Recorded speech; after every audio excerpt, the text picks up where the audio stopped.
선구자 같은 분이신데 사회적 가치경영연구원에 계시고요. 제목은 디아코니아와 사회연대경제라는 제목을 가지고 강의해 주시겠습니다. 소개를 받은 사회적 가치경영연구원 임경환입니다. 제가 여러분들한테 좀 전달하고 싶은 얘기는 한국 교회가 지금 상황에서 과연 어디를 바라봐야 되느냐, 교회의 자기 정체성은 무엇이냐 고민을 할 때 저는 돌봄과 만나겠다 이렇게 말씀을 드리겠고요. 저는 30년 전부터 지역사회 내에서 참 지역사회 어려운 분들이 많은데 그분을 돌본다는 거의 의미가 뭘까 하는 것들을 계속적으로 묻고 또 신앙적 그게 좀 고민이라고 생각하고 그런 것 속에서 협동작을 만들고 또 사람들을 케어하는 그런 활동을 쭉 해왔습니다. 근데 그것 자체가 그동안 쭉 던졌던 질문 자체가 여러분들이 지금 갖고 있는 한국 교회가 어떤 의미에서 기독교적인 자기 정체성을 가야 되느냐라고 하는 그 맥락하고 맞닥뜨리고 있다 이렇게 생각을 하기 때문에 지금 시점에서 교회는 뭘 해야 되냐, 그리고 복음이라는 것이 우리한테가 의미가 있다고 한다면 그것에 설 자리는 무엇이냐, 그런 부분에 대해서 말씀을 드리도록 그렇게 하겠습니다. 앞쪽에 한국 사회가 위기에 빠졌다는 얘기 부분들은 여러분들이 많이 또 접할 수 있는 내용이기 때문에 제가 간략히 하고요. 뒤쪽에 지금 시점에서 통합 돌봄에서 기독교는 어떤 역할을 해야 되느냐 초점을 두고 말씀을 드리겠습니다. 고령화가 작년 12월 달에 됐는데 세계에서 유례가 없을 정도로 급격하게 고령화 되고 있는데 저는 충분히 준비가 되지 않은 선상에서 가난한 노인들이 양산되고 있고 또 노인들의 자살률은 계속 1위고요. 그리고 불평등 구조는 점점 심화되어가는 그런 안타까운 상황들이 벌어지고 있습니다. 여기에 소득 불평등 구조가 급격히 진행되고요. 토지나 등 금융자산에 대한 불평등에 의하면 더 말할 것도 없습니다. 오늘은 여기 소득이 상위 10%가 전체 소득의 50% 이상 가져가는데 토지나 금융에 대한 것들 보면은 상위 10%가 거의 전체의 95% 차지합니다. 한국 사회가 갈수록 늙어지고 그리고 불평등 구조로 더 진행되고 있다. 영화 속에 나오는 넷플릭스 속에서의 오전 게임은 한국 사회 이런 모습을 나타내는 것이다 이렇게 보여지고요. 우리가 일상에서 많이 본 분들이 이런 분들입니다. 가난한 노인들에 대한 부분인데 유난히 이런 분들이 많다고 하는 쪽 부분이죠. 그런데 한국 사회가 발전하면서 그것의 결과 소득이 늘고 또 교육의 효과하는 걸 통해 갖고 기대 수명은 세계에서 가장 빠르게 늘어났습니다. 2030년 되면 우리나라가 오면은 기대 수명이 90세가 넘는 최초의 국가가 돼요. 실제로. 문제는 뭐냐면 나이가 들어서 오면 건강하게 살 수 있는 건강 나이 부분들은 그만큼 늘어나고 있지 않다고 하는 겁니다. 그러니까 기대 수명은 늘어났는데 건강 나이는 아직은 보면은 그렇게 늘지 않은 상태이기 때문에 노년의 20년이 정말 힘든 겁니다. 그러니까 힘든 노년을 겪어야 되는 한국 사회. 또 고령화 진행되면서 그것의 무거운 짐을 청년 세대가 지어야 되는 한국 사회. 이것을 우리가 인식해야 된다. 건강보험의 적자가 이제 누적되기 시작을 해갔고요. 이 적자가 감당할 수 없는 정도로 늘어날 것 같습니다. 근데 법적으로서는 보험료가 내는 거가 이제 소득이 9%로 제한되기 때문에 건강보험을 통해서 보험료로 거둘 수 있는 부분이 한계가 있어요. 그런데 급격히 의료비는 늘고 있거든요. 그러니까 건강보험이 이대로 가다가는 파산의 가능성이 높다. 감당하기 못한 정도의 적자로 늘어날 것이다 이렇게 보겠습니다. 그리고 우리가 목도하고 있는 부분이 자살률 1위 쪽 부분이 수년간 우리나라가 자살률 1위다. 행복을 보면요. OECD 국가 중에서 행복 순위를 보게 되면은 맨 밑바닥입니다. 2024년도 통계청이 발표한 국민의 질을 보게 되면은 OECD 38개 국가 중에서 33위 밑바닥입니다.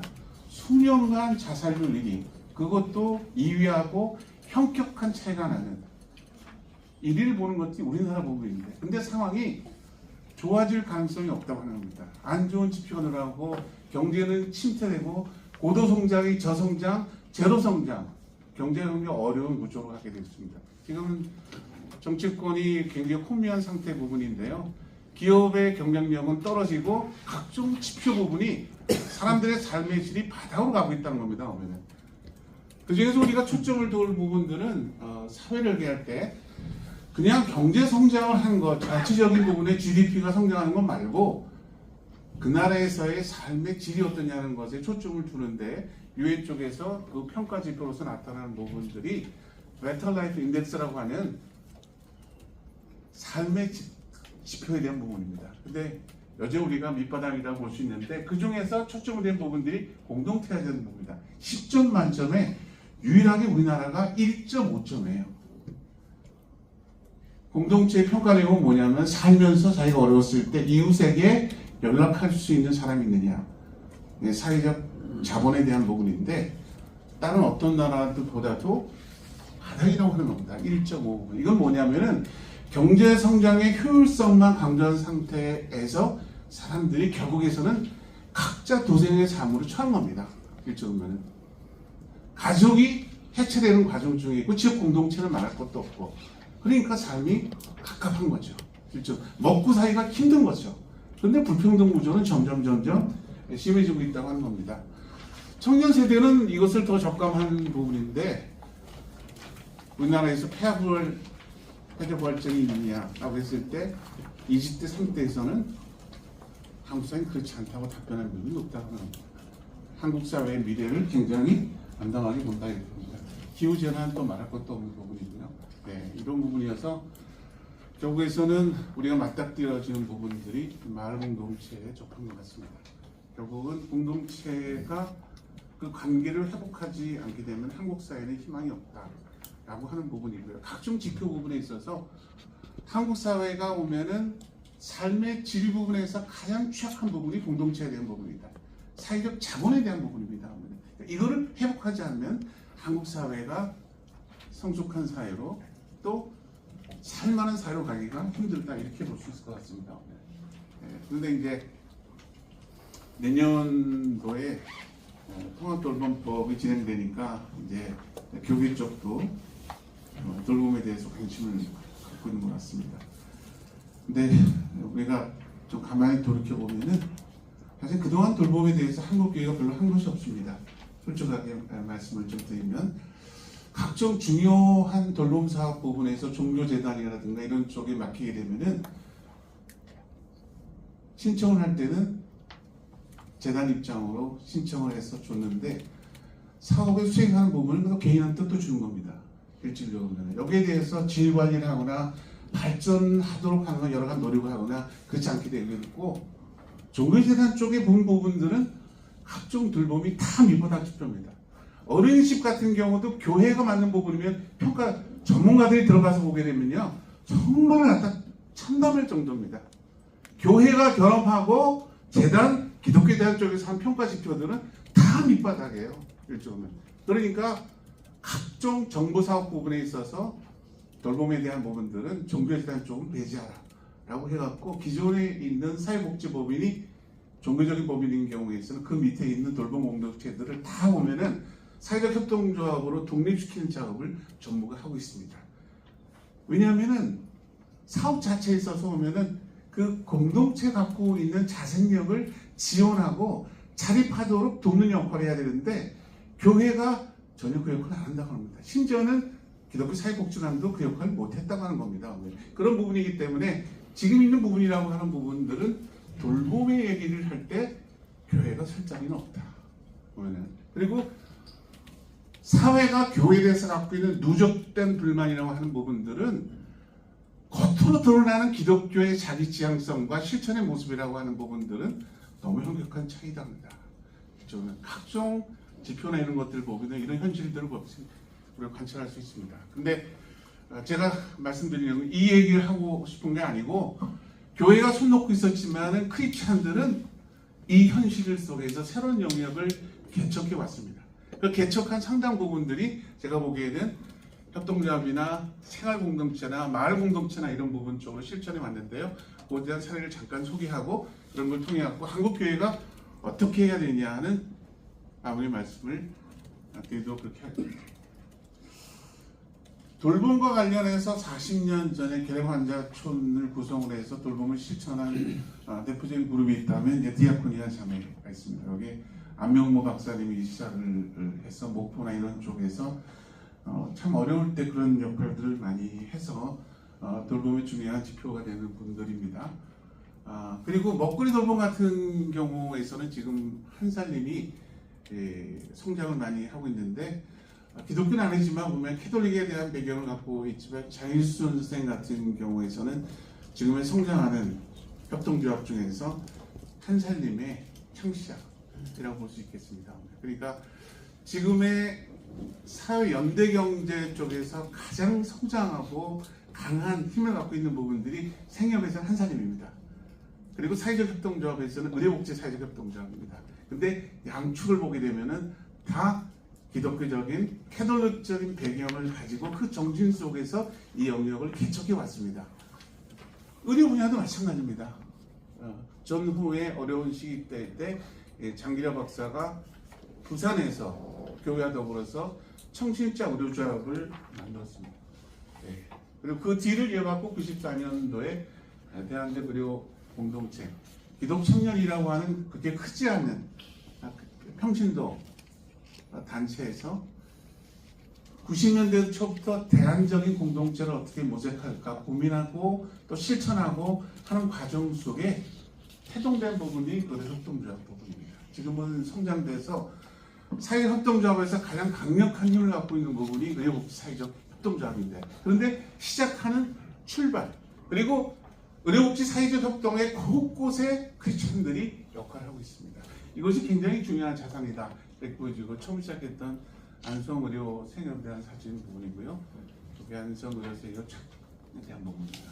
이 성장하는 것들을 보게 되면은 의료사업이 지금 정부에서 하는 주요 사업 부분이 있지만 사실 그 내용을 보게 되면은 의료사업 쪽에서 개척해낸 중요한 부분들을 정책화한 것들이 굉장히 많습니다. 크리스찬들이 만들어 놓고 현장에서 개척하고 그것 자체를 중요한 성과를 갖다 이어가고 있기 때문에 그것을 제도한 부분들이 지금의 정부의 중요한 통합 돌봄으로 이어지고 있다고 한 겁니다. 그러니까 저는 크리스찬들이 갖고 있는 자부심이라는 것들은 충분히 가져도 된다고 생각합니다. 왜냐하면 그 밑거름을 기독교적인 신앙을 가지고 개척해온 여러 평신도들이 있었기 때문에 저 비로소 가능한 것이다. 이렇게 보여주는 거죠. 오늘 이 성장세를 보게 되면은 의료사업의 성장세입니다. 놀랐습니다. 각종 지표에 대한 부분들이 지역에서 필요한 돌봄을 실천함에도 불구하고 성장하고 있고 강력한 협동 기반들을 구축하고 있는 부분이 의료복지 사회적 협동조합인데, 의료복지 사회적 협동조합의 바로 내면을 들여다보면은 기독청년 의료인이라고 하는 작은 공동체가 정신을 기르고 이것이 그냥 지역에서의 단순한 복지 사업에 국한되지 않고 강력한 영성 공동체 또 생활 공동체 역할을 했기 때문에 저는 이렇게 성장을 할 수 있었다. 뭐 이렇게 말씀드릴 수 있겠습니다. 여기 이제 사회연대 경제에 있어서 이런 활동한다 이런 부분이고요. 세계적으로 보게 되면은 이 사회적 경제가 지향하는 부분이 사회연대 경제로서 이제는 좀 보편화돼서 추진되고 있다 이렇게 말씀을 드릴 수 있겠습니다. 유엔에서도 지속가능한 삶을 위해 사회연대 경제를 지향해야 된다 이렇게 볼 수 있을 것 같고요. 그래서 유엔에서 합의한 사회연대 경제에 대한 정의 부분입니다. 단순하게 경제적인 효율성을 추구하는 것뿐만이 아니고 사회적인 연대와 가치를 추구하는 모델이어야 된다 이렇게 정의를 하고 있고요. 지금의 사회적 경제 쪽에서는 주로 사회적 기업과 협동조합이 주축이 되어 있지만 이 사회연대 경제에서의 정의에 포함된 부분들은 비영리도 포함됩니다. 주로 기독교에서 많이 갖다가 자리 잡은 재단이나 사회복지법인이나 그런 부분들이 조직들이 이 안에 돈을 추구하지 않고 영리를 추구하면서 사회활동하는 제반적인 조직들이 전 기독교 안에 많은 수많은 조직들이 있습니다. 오늘 그런 부분들을 조직하는 것들이 필요하다 이렇게 볼 수 있겠습니다. 그러니까 우리도 자산이 없는 건 아니다. 정부가 내년에 법 제정하고 있으니까 우리가 뒤툭 치고 보면은 그동안 못했었는데 어떻게 끼어들까 이런 게 아니고요. 민간 쪽에서 구축한 중요한 돌봄의 축은 기독적인 가치를 가지고 성장하고 있고 그 틀을 보고 정부 쪽에서 협력해도 되겠다고 해서 법안을 만든 부분이 지금에 있는 돌봄 통합지원법이라고 하는 겁니다. 그런 부분들 우리가 잘 봐야 된다 이렇게 볼 수 있고, 여기서 그 정부 쪽에 주장하는 핵심적인 부분들을 점검하는 거가 저는 이번 세미나의 핵심이다 이렇게 보여지는데요. 이 법을 제정하면서 이제 전환기가 필요하다 이렇게 해보겠습니다. 그동안은 정부하는 거는 행정 중심 부분이고 복지도 대부분 선별주의였습니다. 그러니까 뭐 수급권자라든가 차상이라든가 이런 쪽에 시혜적인 것으로 복지 서비스가 진행되는데, 국민들이 원하는 또 국제적으로 나가는 부분들은 보편적인 복지예요. 돌봄의 필요성 있는 사람들을 다 충족하는 그런 사회를 만들려고 하는 것이 유엔에서 표현한 사회연대경제 부분이고, 지속가능한 사회를 위해서 사회 구성원들이 갖고 있는 건강권, 돌봄권에 대한 권리를 충족할 수 있는 사회를 구성하라 하는 겁니다. 그런데 독일에서 그런 시스템을 구축할 때 중요하게 하는 부분이 아까 언급한 그 이범성 교수께서 또 언급한, 그리고 또 노영삼 총리가 언급한 보충성의 원리입니다. 그것은 뭐냐면은 복지가 추진하는 방식 부분들이 그 정부와 같이 보면은 행정 일방의 국가 주도만의 돌봄으로서는 현실적으로 불가능하다고 하는 겁니다. 그렇게 할 수 있는 역량도 없어요. 국가 쪽에서는 실제로 보면은 현실적으로 가능한 부분이라고 하는 것들은 결국에서는 미래의 참여가 있어야 되고 공동체적인 참여가 있을 때만 비로소 가능한 부분인데, 민간 협치에 대한 부분이다. 그래서 디아코니아에서 나온 독일에서의 중요한 내용 부분에 있어서의 보충성의 원리, 복지의 민주화에 대한 부분들을 좀 기독교가 강력히 주장해야 된다고 생각합니다. 그래야지만 복지의 패러다임이 바뀌는 것이기 때문에 일방적으로 행정이 주도하는 방식으로서는 불가능하다 하는 부분들에 대한 것을 명확히 해줄 필요가 있다고 하는 겁니다. 여기 이제 그 법 부분이고요. 이 법의 내용 부분에 있어서 중앙정부나 지방정부 또 기초지자체에서 또 마을공동체 하는데, 행정 쪽에서 지자체가 중심 역할을 해야 되는데, 그 중심적 역할이라고 하는 것들이 기획하고 재정에 대한 부분입니다. 실질적으로 돌봄 서비스를 제공하는 주체는 행정이 못해요. 그렇죠? 그런 부분이기 때문에 전달 체계의 축을 결국에는 시민 참여해서 그 돌봄 공동체가 갖고 있는데, 그 자산을 가장 많이 갖고 있는 것이 교회라고 하는 겁니다. 그렇기 때문에 교회가 지금에 있는 통합 돌봄 지원법에서 이것은 이렇게 가야 된다라고 주장할 수 있는 충분한 근거가 있고 전 자격이 있다고 생각합니다. 그런 부분에 있어서 돌봄이라는 건 어떻게 가야 된다는 것을 명확히 해야 된다고 하는 거죠. 그래서 명확히 할 내용 중에서는 민간 협력에 대한 부칙입니다. 일본 같은 경우에서는 협동조합 NPO가 이 돌봄 부분에서 중요한 역할을 했는데, 10년 전에 시행을 할 때 거기서 이제 커뮤니티 케어라고 이렇게 되어 부분이 있는데, 민간 쪽에서 전담 조직을 구성할 때 70%를 했습니다. 이번에 가보니까 80% 늘었어요. 행정은 뒷받침하는 거고, 중요한 부분들 같은 경우는 지역에서 돌봄이 어떻게 가느냐를 보고 빈 사각지대를 행정이 지원해 주는 겁니다. 보면은 우리 같이 보면은 니네들이 제안해 우리가 심사하고 해줄게 이런 게 아닙니다. 보면은 행정이 갑질하는 게 아니고, 행정이 민간 쪽에서 하는 걸 보고 어려운 부분이면 그것을 육성하는 걸 하고 지원해주고 협력하는 구조가 됐다는 거죠. 기본적인 관점이 다르다는 겁니다. 이것이 결국에서는 글로벌 스탠다드에 대한 규정 부분이기 때문에 한국 사회가 그것을 요구해야 된다 이렇게 볼 수 있겠습니다. 여기 이제 통합지원협의체 구성 부분에 있어서 민간 마을공동체가 참여를 해야 된다 이렇게 볼 수 있겠고요.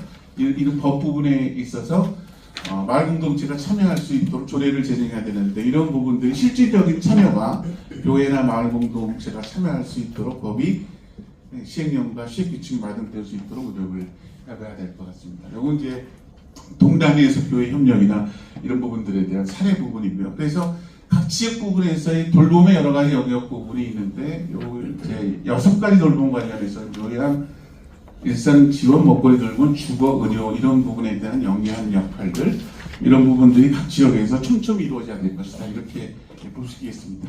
교회가 그렇게 하기 위한 성의적 기둥 또 신학적인 성찰들이 뒷받침이 돼야 될 것 같고 여기에 있어서 보면은 돌봄 서비스를 교회에서 할 수 있는 부분들이 어떤 것이 있을까? 교회에서 있는 인적 자원, 공간, 또 협력 네트워크, 또 정서적 영적 돌봄 이런 부분들을 저는 잘 살펴서 교회가 할 수 있는 역할들을 봐야 된다 이렇게 볼 수 있겠습니다. 이런 부분에 있어서 마을 돌봄의 여러 가지 유형 부분이 있는데요. 하나는 이제 그 사회복지 쪽 부분이고 하나 쪽 부분은 의료 서비스 부분이고 마을 공동체에 대한 부분입니다. 요 하나만 설명하고 제 마무리하도록 그렇게 하겠습니다. 지금 돌봄의 그 재정적 소스를 보게 되면은 뭐 딴 분들은 어떨지 모르는데 저는 돌봄에 있어서 돈의 흐름이 어디로 가느냐에 관심입니다. 이걸 실질적으로 할 수 있는 부분에 대한 뒷받침되는 것이 어떻게 되느냐 하는 것들에 관심이 있는데 예를 들면 의료 쪽 분야 쪽 같은 경우에서는 지금 건강보험을 통해 갖고 지금 쓰는 돈이 한 100조 정도입니다. 2030년대에는 그것이 400조 정도로 늘어날 것으로 생각을 합니다. 그러면은 그 다음에 지자체에서 제공하는 돌봄 서비스의 내용 부분들은 주로는 이 사회복지 쪽하고 관련되어 있는 쪽 부분인데 바우처라든가 이런 걸 통해 지금도 제공되는 부분들이 한 100조 정도는 되고 지자체에서 지자체 전체 예산 중에 50% 이상으로 쓰는 부분이 많은 부분이 돌봄이기도 합니다. 근데 지역사회 내에서 특별히 돌봄의 수요가 이 사람 정말 도와야 된다라고 하는 사람들이 나왔을 때 그것을 도와주려고 보면은 여러 가지 제약이 많아요. 예를 들면은 지자체에서 하는 돌봄에 대한 내용을 보게 되면 행정적 여러 가지 기준이 있기 때문에 이 사람이 수급권자냐 또 가족이 있느냐 아니면 차상이냐 여러 가지 조건들 해갖고 도와줄 수가 없어요. 실적으로는.